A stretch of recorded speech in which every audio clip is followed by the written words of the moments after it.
کر لیا تاکہ مجھ پر امام کی نظر نہ پڑے۔ ایک مرتبہ جب امام وہاں سے گزرے، اس کے کاندھے پہ ہاتھ رکھ کر کہا چاہے کتنے ہی گنہگار کیوں نہ ہو، ہماری طرف سے رخ نہ بدلنا، ہم سے رخ نہ بدلنا۔ جس دن تم نے ہم سے رخ بدل دیا اور ہماری طرف پشت کی، اس دن تمہارے نامہ اعمال سے ساری نیکیاں ختم ہو جائیں گی، تمہارے نامہ اعمال سے اعمال ضبط ہو جائیں گے۔ اگر تم چاہتے ہو تمہارے اعمال باقی رہے تو اپنے چہرے کا رخ ہماری طرف کیے رہو۔ قرآن کی روح کو اہل بیت کہتے ہیں۔ اگر تم چاہتے ہو یہ قرآن سمجھ میں آئے تو اہل بیت کی طرف آؤ۔ اسی لیے معصوم یہ فرماتے ہیں قرآن کے روح کو، قرآن کے نچوڑ کو سورہ یاسین کہتے ہیں۔ سورہ یاسین کو کیا کہا گیا؟ دلہن قرآن، قرآن کی دلہن سورہ ہے۔ پھر معصوم فرماتے ہیں کہ جو کچھ سورہ یاسین میں ہے اللہ نے وہ سب کچھ سورہ فاتحہ میں رکھا ہے۔ پھر معصوم کہتے ہیں جو کچھ سورہ فاتحہ میں ہے وہ سورہ فاتحہ کا علم بسم اللہ میں ہے، اور جو کچھ بسم اللہ میں اللہ نے وہ سب بے میں رکھا ہے، اور جو کچھ بے میں ہے وہ سب کچھ اللہ نے نقطے میں رکھا ہے۔ اور علی مولا فرماتے انا نقطۃ تحت البا، او زمانے والوں یہ جو با کے نیچے نقطہ ہے میں علی ابن ابی طالب ہوں۔ یعنی بتایا یہ جا رہا ہے قرآن کے روح کو علی کہتے ہیں۔ اگر علی کو لوگے تو قرآن سمجھ میں آئے گا، اگر علی کو نہیں لوگے تو قرآن سمجھ میں نہیں آئے گا۔ اسی کے لیے رسول نے کہا رب تعالی القرآن والقرآن یلعنہ، بہت قاریان قرآن ایسے ہیں جو علی کے بغیر قرآن پڑھتے ہیں، قرآن انہیں پہ لعنت کرتا جاتا ہے۔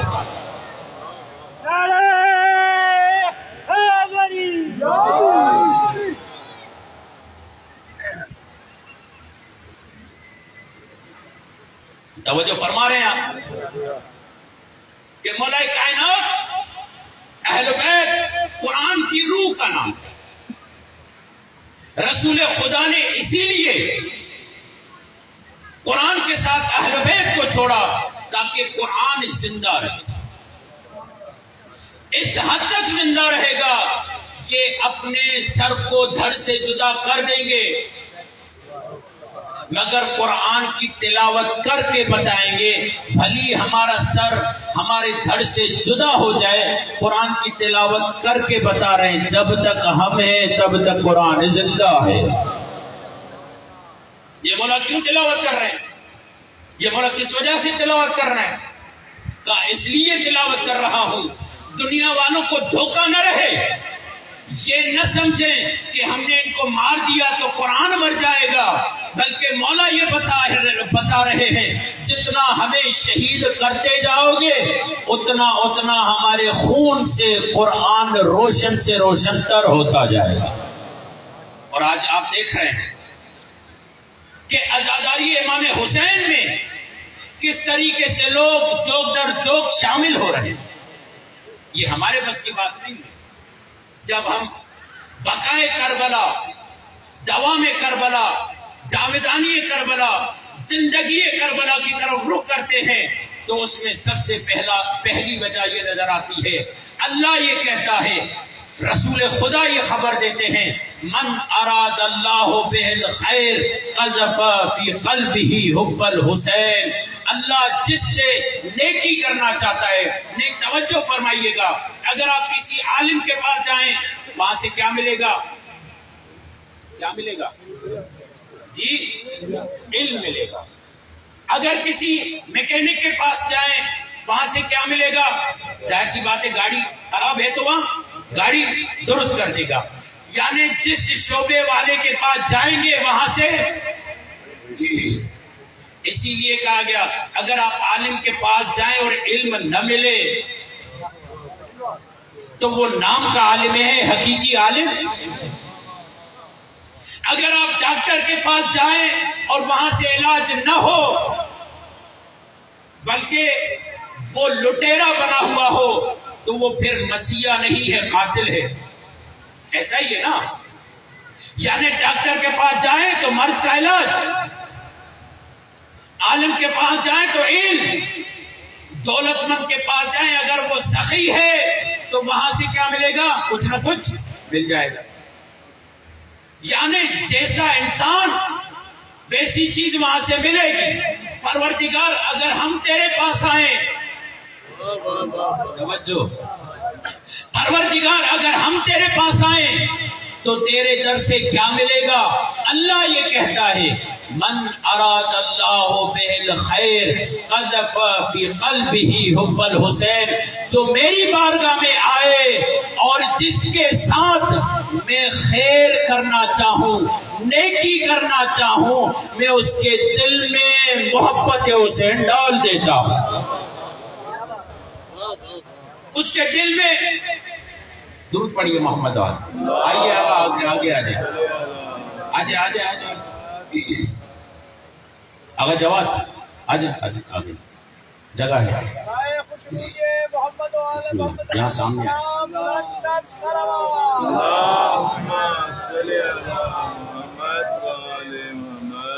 اچھا گرمی مجھے زیادہ لگ رہی ہے یا آپ حضرات کو لگ رہی ہے؟ صلوات پڑھیے محمد والے.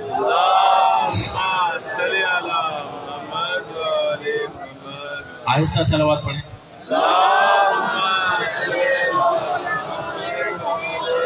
ہم لوگ عجیب ہیں، الٹی بات سمجھتے ہیں، سیدھی بات نہیں سمجھتے. صلوات پڑھیے محمد والے.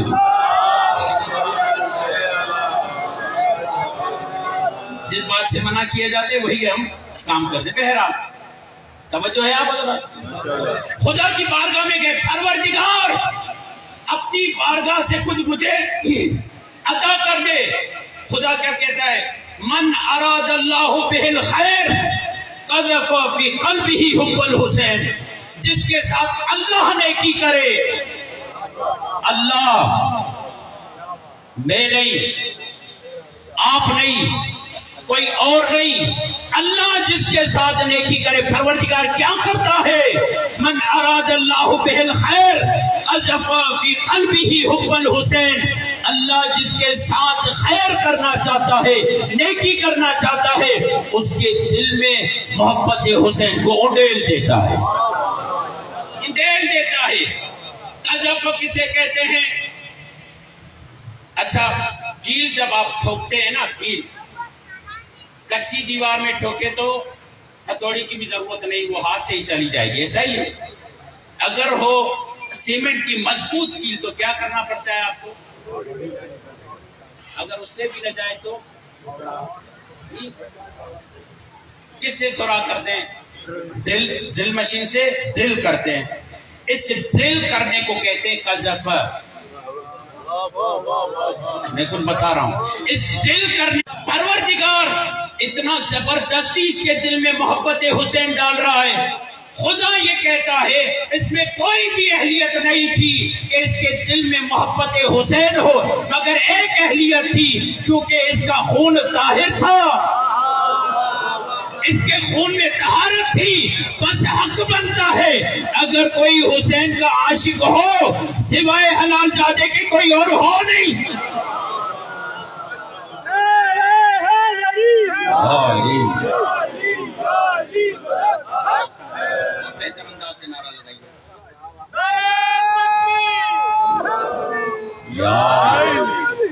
آپ لگا رہے تھے، لگا اللہ بلند آواز سے یا رسول اللہ، یا علی یا علی یا علی. پروردگار جائیں آپ لغت اٹھائیں. میں نے کہا نا کل بھی، بیٹھے بیٹھے آپ گوگل کریں قذف کے معنی کیا ہے، لکھیں قذف، قاف دو نقطوں والی، دال، دال کے بعد جو آتی ہے جو دال کی بہن کہلاتی ہے، اور فے فانوس. قذف لکھیں، معنی دیکھیں. کہا جو زبردستی چیز انڈیل دی جائے، اگر نہیں جاتی ہو تو ڈرل کر کے اس کی جگہ بنا کے وہاں پر اسے فٹ کیا جائے. پروردگار ہمارے دل میں محبت ڈال رہا ہے. وہ بھی من اراد اللہ بہ الخیر قذف فی قلبہ حب الحسین، کہاں شرط یہ ہے خون کے طاہر ہو، تمہاری ماں نے کوئی خیانت نہیں کی، آ جاؤ ہم تمہیں ہدیے میں محبت اہل بیت دے دیں گے۔ طہارت شرط ہے۔ من اراد اللہ بالخیر، جب آپ اس بات کی طرف جائیں کہ آخر یہ کیا وجہ ہے کہ اللہ نے کربلا کو باقی رکھا، تو کہتے ہیں اس کی سب سے بڑی وجہ یہ ہے، ارادہ خدا یہ ہے کہ کربلا باقی رہے، یہ اللہ کا ارادہ ہے۔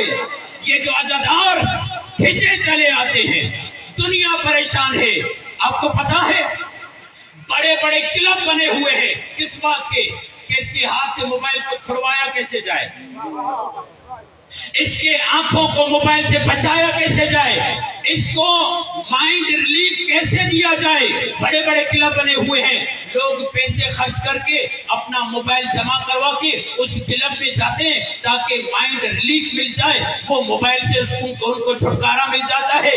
یہ دنیا یہ کہتی ہے کہ ہم نے پیسہ خرچ کیا ہے تاکہ یہ لوگ مشغول رہیں، ان کے لیے بہت سارے مشاغل رکھیں، مگر یہ کیا ہے؟ حسین مولا کے دن آتے ہیں، حسین مولا کے دن آتے ہیں، یہ سب کچھ چھوڑ کر فرش عزا پہ آ جاتے ہیں۔ اسی لیے ہم دنیا والوں کو کہتے ہیں بدنوں پر کوئی اور حکومت کرتا ہوگا، بدنوں پر کوئی اور حکومت کرتا ہوگا، جو دل پر حکومت کرے اسے لجپال حسین کے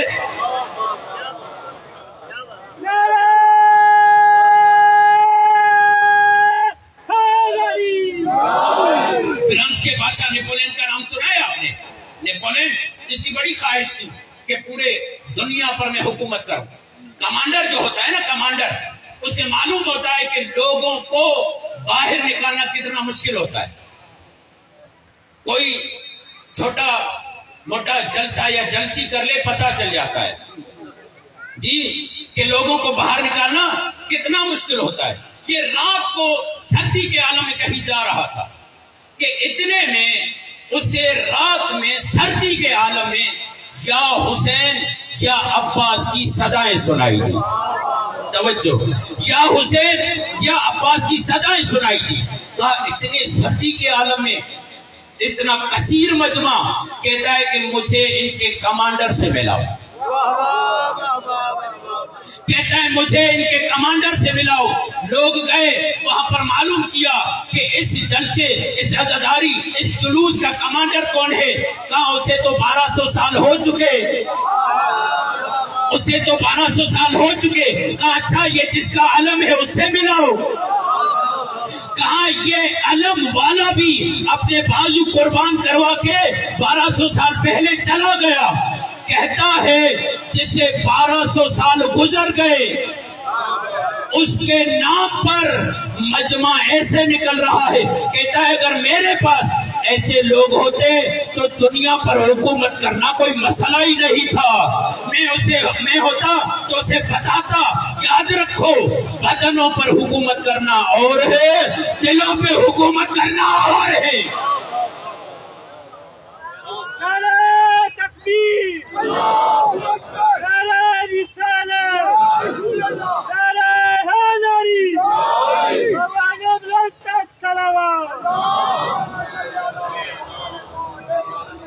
یہ دلوں پر حکومت کرتے ہیں، اور دلوں پر حکومت کی شرط زمان و مکان نہیں۔ کل کی گفتگو سے مرتبط، زمان و مکان نہیں، قرب اہل بیت۔ توجہ، جو جتنا قریب ہوگا ان سے، زمان و مکان کے اعتبار سے نہیں، صفات کے اعتبار سے۔ اور اہل بیت کی بنیادی صفت کیا ہے؟ جب ہم امام شناسی علم کلام میں پڑھاتے اور پڑھتے ہیں تو اس میں امام شناسی کی بنیادی شرط کا امام وہ ہو ہی نہیں سکتا جس کا طہارت سے کوئی تعلق نہ ہو۔ توجہ، کہاں امام وہ ہو ہی نہیں سکتا جس کا طہارت سے کوئی تعلق نہ ہو۔ امام وہی ہوگا جو طاہر ہوگا۔ طاہر اتنا ہوگا اللہ اس کو اپنے گھر میں لا کر ولادت کروا کے بتائے گا امام تب بنو جب علی جتنے طاہر ہو. جب تم علی کی ماں کی برابری نہیں کر سکتے تو علی کی کاہے کی. یہ جناب سیدہ فاطمہ بنت اسد کیوں جاتی ہے اللہ کے گھر میں؟ بتانے کے لیے صرف علی طاہر نہیں، یہ جس بطن میں آتے ہیں وہ بطن بھی طاہر ہیں. کیا آپ بھول گئے زیارت وارثہ میں کیا پڑھتے ہیں؟ ہمارا سلام ان ہستیوں پر جن پیٹوں میں آئے وہ پیٹ بھی طاہر، جن سوچوں میں آئے وہ سوچیں بھی طاہر، جن پیشانیوں میں آئے وہ پیشانیاں بھی طاہر، جن کی نسلیں طاہر ہوں. اللہ شرط لگاتا ہے اگر ان کے ماننے والا بننا ہے تو طاہر ہو کر آؤ. اچھا طاہر ہو کر آنا ہے، اہتمام کس نے کرنا ہے؟ کہا اہتمام ماں نے کرنا ہے. ماں اہتمام کرے گی، بچہ طاہر ہوگا تو حسین سے محبت کرے گا، بچہ طاہر ہوگا ان کے قریب. ایک مثال دوں آپ کو، دیکھیے جب ہم جوائنٹ لگاتے ہیں، آپ جاتے ہیں فزکس میں پڑھتے ہیں نا، ایک کیمسٹری ایک فزکس ہے. فزکس میں پڑھتے ہیں کہ جوائنٹ لگانے کے لیے ضروری ہے دو چیزوں کا. جوائنٹ لگانے کے لیے دونوں چیزیں ہم سنخ ہوں. لوہے کی لکڑی کے ساتھ پیچپ نہیں بنے گا، بنے گا؟ وہ جو کرنٹ دیتے ہیں اور جو جلاتے ہیں تو وہ لوہا ہی برداشت کر سکتا ہے، لکڑی وہیں جل جائے گی. کہا اگر چاہتے ہو کہ اس لوہے کے ساتھ کوئی چیز ملاؤ تو لوہے کی جنس کا ہو، یعنی ہم جنس ہوں گے تو ملیں گے، ہم جنس نہیں ہوں گے تو پیچپ نہیں ہو پائے گا. کہ اگر اہل بیت کے در پہ آنا ہے تو ان کی پہلی صفت ہے طہارت. اپنے وجود اور خون میں طہارت پیدا کرو.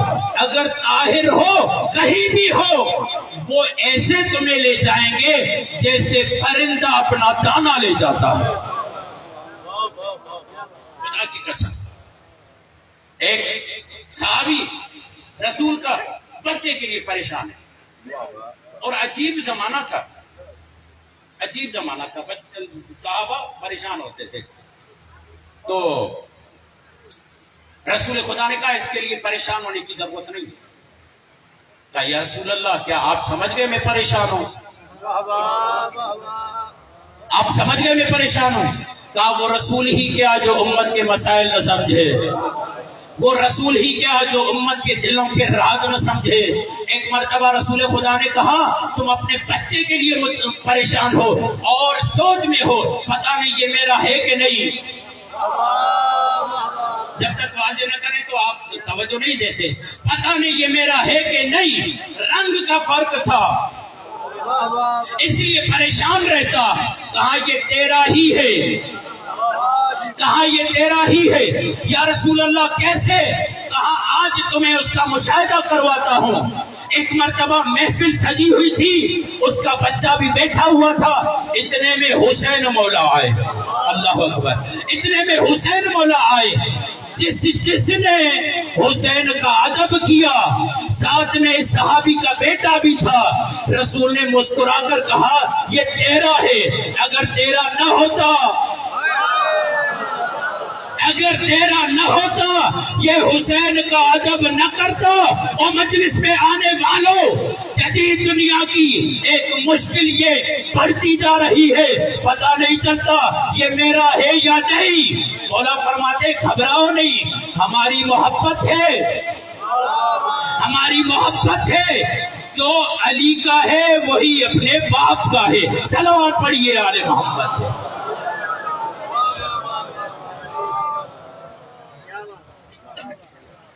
یہ دل تب کہلاتا ہے جب اس میں محبت اہل بیت، اور اس میں محبت اہل بیت تب جب طہارت ہو، فکر کی طہارت اور ان کے قریب بنا دے. خون کی طہارت ان کی محبت لائے گی، فکر کی طہارت اور ان کے قریب لائے گی. عمل کی طہارت دنیا سے محبت سے آزادی اگر کوئی چیز دیتی ہے تو وہ ہے حسین کی محبت. اب دیکھیے میں یہ جو جملہ کہہ رہا ہوں نا، اس کا مطلب یہ نہیں کہ خدا نخواستہ میں کسی چیز کو کم کر رہا ہوں، کسی چیز کو بڑھا رہا ہوں. توجہ فرمائیے گا. جب آپ نماز پڑھتے ہیں کچھ خیالات آتے ہیں دماغ میں، مگر جب ازائے حسین میں آتے ہیں وہاں پر کوئی بھی خیال نہیں آتا. کیوں؟ اس لیے کہ وہاں پر ہم نے ابھی کام نہیں کیا، یہاں پر کام کیا ہے. جواب مل گیا نا؟ جواب مل گیا نا؟ نماز میں بھی کام کرو، تمہیں وہاں بھی یا اہل بیت آئیں گے یا خدا آئے گا. اب آپ کہیں گے کہ اگر سوچوں میں اہل بیت آ جائے تو یہ نماز کیسی؟ تو پھر یہ سوال صحابہ کو کرنا چاہیے تھا نا. جب حسین پشت رسول پہ سوار تھے، جب حسین پشت رسول پہ سوار تھے، منہ قبلے کی طرف نہیں تھا، منہ صحابہ کی طرف تھا. صحابہ دیکھ رہے تھے حسین پشت رسول پر ہے، رسول سبحان ربی الاعلی و بحمدہ کی تلاوت کرتے جا رہے ہیں. صحابہ سر اٹھاتے، کس کو دیکھتے؟ پھر سجدے میں سر رکھتے، پھر سر اٹھاتے، کون نظر آتا؟ پھر سجدے میں سر رکھتے، پھر سر اٹھاتے، کون نظر آتا؟ مولا یہ قبلے کی طرف رخ کیوں نہ کیا؟ یہ ان کی طرف رخ کیوں کیا؟ کہا یہی تو بتا رہا ہوں، اگر مجھے اپنی نمازوں میں شامل کرو گے تو نماز ہے.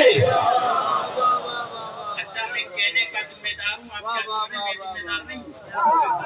جی میں کہنے کا ذمہ دار ہوں، آپ کیا سمجھ رہے ہیں میں اس کا ذمہ دار نہیں ہوں؟ کیا میں نے آپ کے سامنے یہ روایت نہیں پڑھی کہ امام رضا یہ جملہ فرماتے ہیں، اللہم صلی علی من شرفت الصلاۃ بالصلاۃ علیہ، پروردگار اس ذات پر درود بھیج جس پر درود بھیجنے کی وجہ سے نماز اشرف بنی ہے.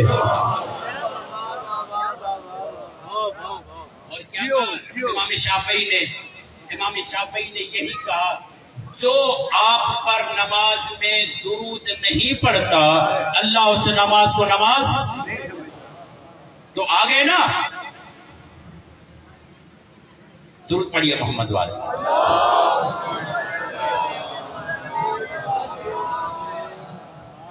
یہ کون ہے؟ امام حسین. اہل بیت کی محبت دلوں میں، ذہنوں میں، فکروں میں. یہ دل تب ہے جب اہل بیت کی محبت آئے. اب آپ سوال کیجئے مولانا یہ کیسی بات کر رہے ہیں، دل تب ہے جب اہل بیت کی محبت آئے؟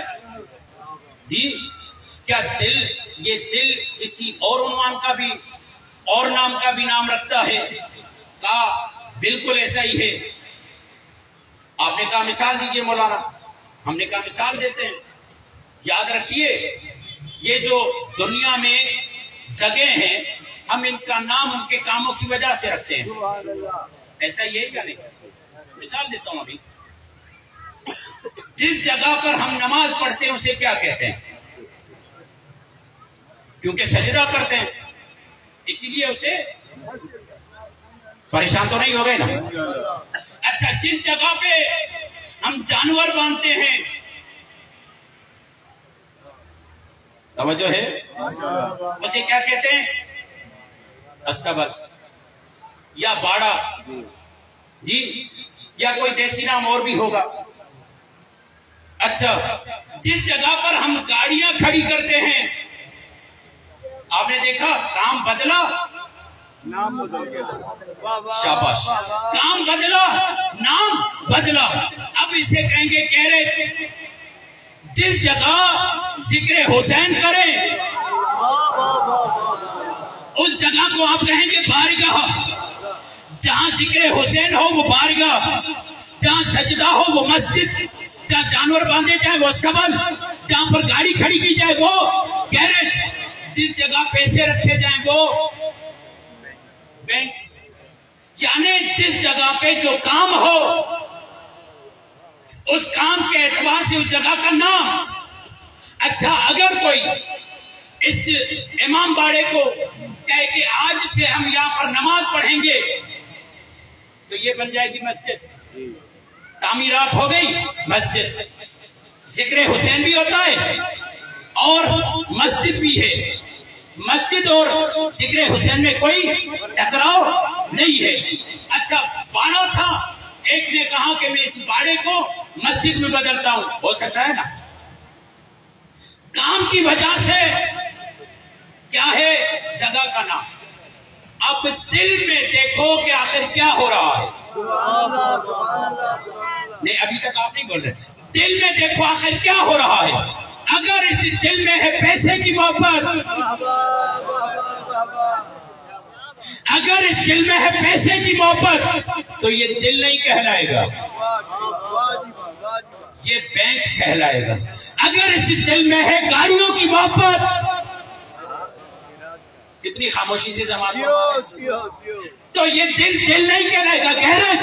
اگر اس دل میں ہے نافرمان اولاد کی محبت, فرما بردار کی بات نہیں کر رہا, نافرمان اولاد کی محبت جس کے لیے یہ نہ حلال دیکھتا ہے نہ حرام دیکھتا ہے, نہ دن دیکھتا ہے نہ رات دیکھتا ہے.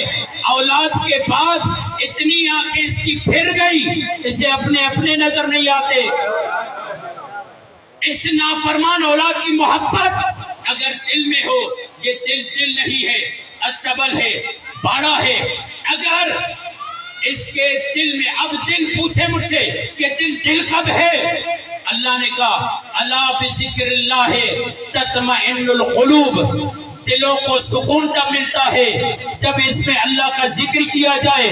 اب رسول سے پوچھو یا رسول اللہ کا ذکر کیا ہے؟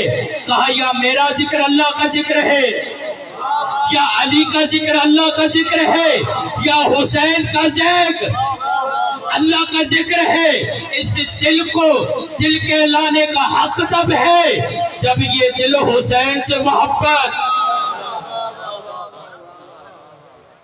جب یہ دل حسین سے محبت کرے.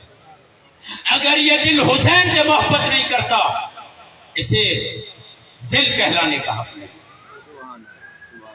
یاد رکھیے اگر یہ انسان اہل بیت سے محبت نہیں کرتا پھر اسے انسان کہلانے کا حق نہیں. اگر یہ دل محبت اہل بیت سے معمور نہیں تو یہ دل کہلانے کے لائق نہیں. کیسے معلوم ہو کہ میرے دل میں یا میرا دل ہے؟ کہا جاؤ قرآن مجید کی آیت پڑھو, وَمَن يَعْشُ عَن ذِكْرِ الرَّحْمَنِ نُقَيِّضْ لَهُ شَيْطَانًا فَهُوَ لَهُ قَرِينٌ. جو اللہ کے ذکر سے منہ موڑے اللہ اسے شیطان کا بھائی بنا دیتا ہے. اگر دیکھنا ہو نا کہ کون شیطان کا بھائی ہے, وَمَن يَعْشُ عَن ذِكْرِ الرَّحْمَنِ نُقَيِّضْ لَهُ شَيْطَانًا فَهُوَ لَهُ قَرِينٌ. جو اللہ کے ذکر سے منہ موڑے وہ ہے شیطان کا بھائی. یہ شیطان کیسے قبضہ کرتا ہے؟ یہاں پر لفظ آیا ہے نقیض, قاف یا ضاد جس سے ظالم پڑھتے ہیں آپ, قاف دو نقطوں والا. قیس, قیس کسے کہتے ہیں؟ قیس کہتے ہیں جو انڈے کے اوپر چھلکا ہوتا ہے اسے قیس کہتے ہیں. یعنی اگر انسان اللہ کے ذکر سے دور ہو جائے تو شیطان ایسے اس کے وجود پہ قبضہ کر لیتا ہے جیسے انڈے کے اوپر چھلکا. توجہ رکھیے گا, یہ چھلکا کیا کرتا ہے؟ اندر سے کوئی چیز باہر نہیں جانے دیتا, باہر سے کوئی چیز اندر. اچھا اب میں آپ سے سوال کرتا ہوں, توجہ. سوال یہ ہے اگر یہ انڈا باہر سے ٹوٹے تو کس چیز کی علامت ہے؟ اور اگر یہ انڈا اپنے وقت پہ اندر سے ٹوٹے, جزاک اللہ, جو نہیں پہنچے ان کے لیے پہنچانا ہے نا، مجھے ذمہ داری ہے میری. اگر باہر سے ٹوٹے تو یہ انڈے کی موت ہے. یہاں سے آپ حیات کی امید نہیں رکھ سکتے. رکھیں گے کیونکہ آپ نے باہر سے اسے توڑا ہے. اب انڈے کی حیات ختم. اگر وقت مقررہ پہ یہ انڈا خود اندر سے ٹوٹے، اللہ اکبر، یہ انڈا اگر اندر سے خود ٹوٹے تو وہاں سے حیات آوازیں پکارتی ہوئی باہر آتی ہے. اللہ یہ کہتا ہے اگر یہ دل باہر کی دنیا کی وجہ سے ٹوٹ جائے تو مردہ ہے، اگر اندر سے غم حسین میں ٹوٹے تو زندہ ہے.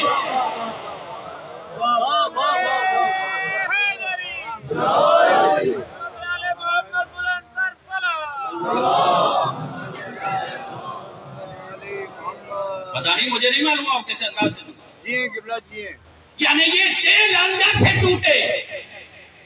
اللہ، کیا آپ نے یہ روایت نہیں سنی؟ مجھے اگر ڈھونڈنا ہے تو ٹوٹے ہوئے دلوں میں ڈھونڈو. ہے نا جملہ مشہور ہے نا، یہ روایت کا جملہ ہے. اگر مجھے ڈھونڈنا ہے تو ٹوٹے ہوئے دلوں میں ڈھونڈو. مولا یہ ٹوٹے ہوئے دل کون سے ہیں؟ کہا یہ ٹوٹے ہوئے دل وہ ہیں جو محبت حسین میں ٹوٹتے ہیں. اگر یہ دل خود، یہ لوگ خودکشیاں کیوں کرتے ہیں؟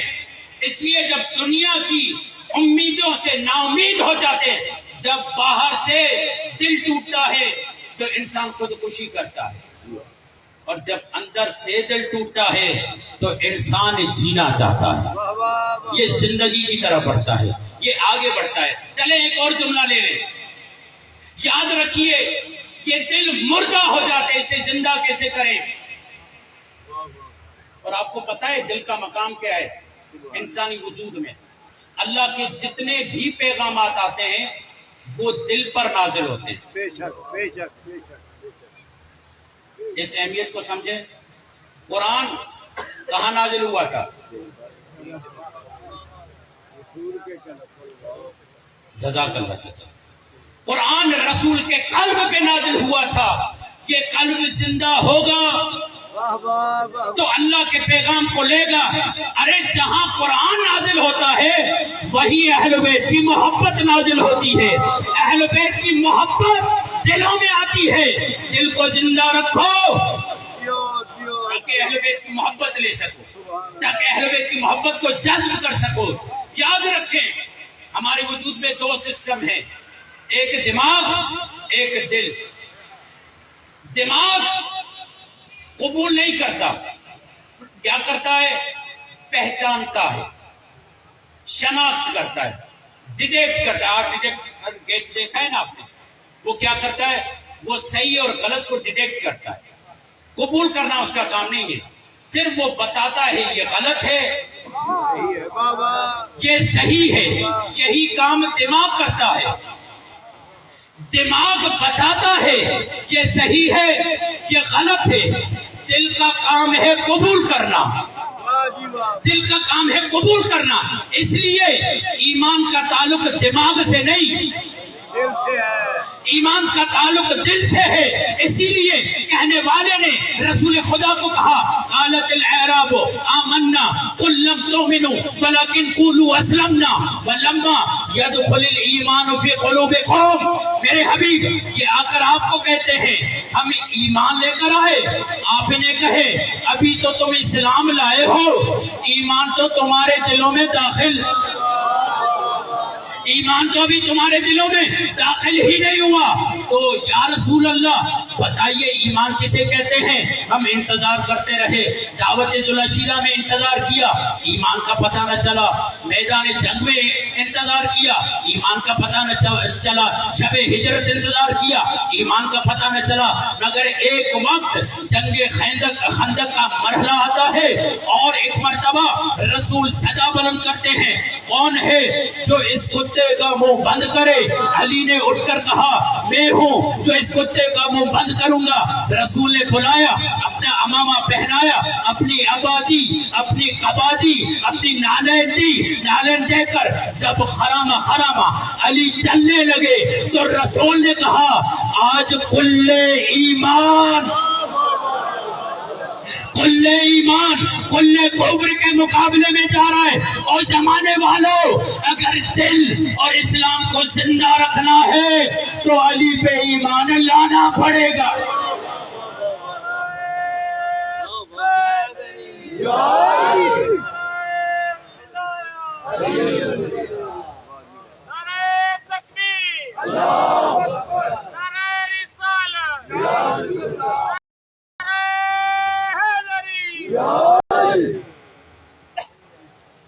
تمسک اہل بیت سے وجود طاہر ہو.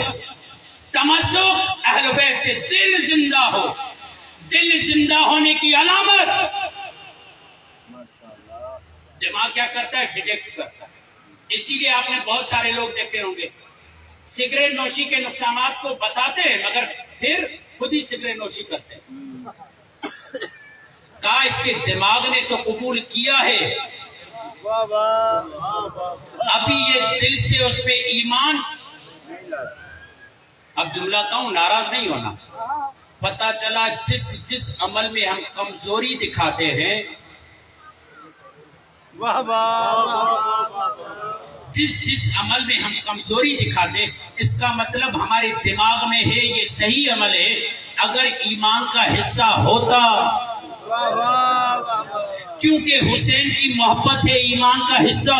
چاہے کتنی ہی گرمی ہو چاہے کتنی ہی تکلیف ہو چاہے کتنا ہی موسم خراب ہو کیونکہ نہ صرف معلوم ہے ہم ایمان رکھتے ہیں. حسین کی بارگاہ میں قدم رکھوں گا حسین کی ماں راضی ہو جائے گی. آتے ہیں نا. یہ دل مردہ ہو جاتا ہے میرے دوستو. کیسے مردہ ہوتا ہے؟ کثرت سے گناہ کرنے کی وجہ سے مردہ ہوتا ہے. کیسے مردہ ہو جاتا ہے؟ کہاں فضول باتوں میں لا یعنی باتوں میں وقت گزارنے سے دل یہ کیسے مردہ ہو جاتا ہے؟ کہا یہ دل مردہ ہو جاتا ہے نامحرموں سے بات کرنے سے. فضول نامحرموں سے بات کرے. حسین کا چاہنے والا اور نامحرم سے بات. یہ دل کیسے مردہ ہوتا ہے؟ کہا یہ دل مردہ ہوتا ہے. جملہ سنیں گے. رسول خدا فرماتے ہیں خبردار مردوں کے ساتھ اٹھک بیٹھک نہ کرو. مردوں کے ساتھ اٹھنا بیٹھنا نہ کرو. یا رسول اللہ کوئی ہے جو مردوں کے ساتھ اٹھنا بیٹھنا کرے؟ کہا ہاں بہت سارے ہیں جو مردوں کے ساتھ اٹھنا بیٹھنا کرتے ہیں. یا رسول اللہ کون؟ کہا وہ امیر طبقہ جس کے دل میں نہ خدا کی محبت ہے نہ حسین کی محبت ہے. وہ امیر طبقہ مردہ ہے. خبردار اس امیر طبقے کی طرف نہ جانا نہ جس کے دل میں خدا ہے نہ حسین ہے.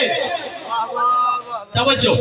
اس امیر کے پاس جانا جس کے دل میں حسین ہے. عزت دولت کی وجہ سے نہیں. عزت کرنا حسین کی وجہ سے. احترام کرنا حسین کی وجہ سے کیونکہ حسین کا محب ہے. پتا چلا دل مردہ ہو جائے. اس کو زندہ کیسے کریں؟ بس 2 جملے. اس کو زندہ کیسے کریں؟ کہا 2 طریقے ہیں. ذمہ داری سے بتا رہا ہوں 2 طریقے ہیں. یہ دل مردہ زندہ ہو جاتا ہے. اور اگر یہ دل زندہ نہ ہو تو اللہ کے پیغامات نہیں لے گا. اگر ریسیور کیا کہا میں نے؟ ریسیور. دماغ کے لیے کیا کہا؟ ڈیٹیکٹر. دماغ صحیح اور غلط کو شناخت کرتا ہے. حق اور باطل کو شناخت کرتا ہے. دل کیا کرتا ہے؟ ریسیو کرتا ہے. آپ نے دیکھا ہمارے سسٹم کیبل سسٹم میں ایک ریسیور ہوتا ہے. اگر وہ ڈیڈ ہو جائے تو کوئی بھی تصویر نظر نہیں آتی. اس ریسیور کو زندہ کرنا ہے. پروردگار کوئی تو بندوبست کر, کوئی تو اہتمام کر, یہ مردہ دل زندہ ہو جائے. اللہ کہتا ہے 2 کام کر لے, یہ مردہ دل زندہ ہو جائے گا. پروردگار کون سے 2 کام کروں؟ کہا یا میری بارگاہ میں آ کے گریہ کر یا غم حسین میں رو لے. یہ غم حسین میں رونا دل کو زندہ کر دیتا ہے. اور جو حسین پہ روتا ہے اسے کوئی اور دعا دے نہ دے حسین کی ماں زہرا ضرور دیتی.